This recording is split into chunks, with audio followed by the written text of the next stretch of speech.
समुंदर एक ऐसी जगह जहां इंसान का बस चलता ही नहीं, जहां पानी की गहराई में छुपे हैं हजारों इतिहास और साथ ही ऐसे रहस्य जिनका जवाब आज तक किसी के पास नहीं। दोस्तों, आज मैं आपको एक सच्ची घटना सुनाने जा रहा हूं। एक ऐसा रहस्य जो 150 साल से भी ज्यादा पुराना है, जिसे आज भी दुनिया समुद्र का सबसे बड़ा बुताहा किस्सा कहती है।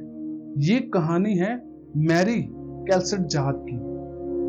एक ऐसा जहाज जो मिला तो, लेकिन उस पर सवार लोग हमेशा के लिए गायब हो गए।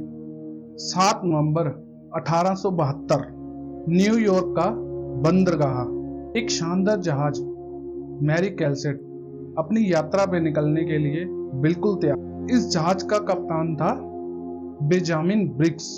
बहुत ही अनुशासन प्रिय, ईमानदार और धर्मपरायण इंसान था। इस सफर पर उनके साथ उनकी पत्नी सारा भी थी, उसकी 2 साल की बच्ची सोफिया और 7 नाविक भी साथ में थे। जहाज पर लदा था 1700 बैरियल शराब का माल जो इटली पहुंचाया जाना था। मौसम साफ था, लहरें शांत थी। कप्तान की डायरी में आखिरी लाइन लिखी थी, आज सब सुरक्षित है, हवा अच्छी है, सफर बढ़िया चल रहा है। किसी ने सोचा नहीं था कि यही सफर आने वाले समय का एक सबसे बड़ा रहस्य बन जाएगा, जिसे दुनिया कभी नहीं सुलझा पाएगी। 4 दिसंबर 1872 यानी रवाना होने के लगभग 1 महीने बाद अटलांटिक महासागर में पुर्तगाल के पास अजोरेस द्वीप एक और जहाज था, दे गेरेटिया। अचानक उसके नाविकों ने एक दूर जहाज देखा, एक जहाज जो समुद्र की लहरों में लहराता हुआ बिना किसी दिशा के तैर रहा था। वो जहाज था मैरी कैलसेट। दे गेरेटिया के नाविक उस पर चढ़े और जो उन्होंने देखा उनसे उनकी रूह कांप उठी। जहाज बिल्कुल सही हालत में था, उसके पाल खुले हुए थे लेकिन थोड़ा अस्त व्यस्त। सामान जस का तस, खाने पीने का सामान, पानी, नेविगेशन, सब कुछ वैसे का वैसे ही पड़ा था। कप्तान की डायरी भी वहीं थी, पैसा, कीमती सामान और नकदी सब कुछ वैसे का वैसा ही पड़ा था, लेकिन इंसान एक भी नहीं था। कप्तान, उनकी पत्नी और उनकी नन्ही बेटी और 7 नाविक, सब ऐसे गायब जैसे कभी ये थे ही नहीं। मैरी कैलसेट जहाज के तलाशी ली गई। कुछ बातें अजीब थी। शराब के भरे बैरल में से 9 खाली मिले। जहाज की लाइफ बोट गायब थी। कप्तान की डायरी में नोट आखिरी लाइन 25 नवंबर की थी, यानी कि जहाज कम से कम 9 दिनों से अकेला तैर रहा था। लेकिन सबसे चौंकाने वाली बात, जहाज पर कोई संघर्ष नहीं हुआ था, ना खून, ना लड़ाई, ना किसी हथियारों का इस्तेमाल हुआ था। मतलब लोग खुद ही जहाज को छोड़कर कहीं चले गए। लेकिन क्यों? जहाज तो पूरी तरह से सुरक्षित था, तो आखिर क्यों? किस वजह से कप्तान, उसकी पत्नी, उसकी नन्ही बच्ची और सभी नाविक सब के सब कहां उतर गए? जब मैरी कैलसेट को ब्रिटेन लाया गया तो उस पर मुकदमा चला। पहला शक, क्या जहाज पर विद्रोह हुआ?